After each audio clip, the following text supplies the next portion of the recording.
And police tell us that victim in this case had a TPO or temporary protection order. Now, there are two types, and today we spoke with experts who say they're the first step for people looking to end the cycle of domestic violence.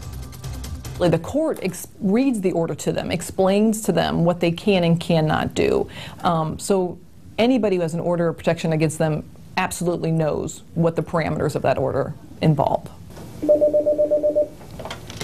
Domestic Violence Hotline, this is Artemis Center. Employees at the Artemis Center in Dayton work with the victims of domestic violence every day.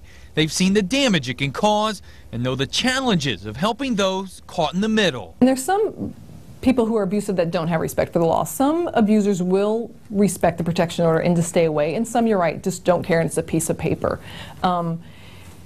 I think it happens more times than not. I think sometimes enforcing the protection orders can be challenging.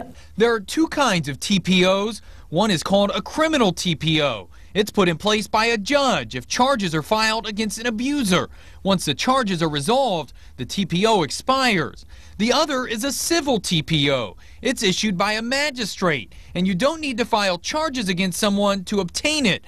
Once both sides have the chance to talk about the situation separately, the magistrate decides. If granted, it's good for up to 5 years. The protection order keeps your abuser away from you, so they're not allowed to contact you either through phone, email, visits. They can't have someone contact you on their behalf.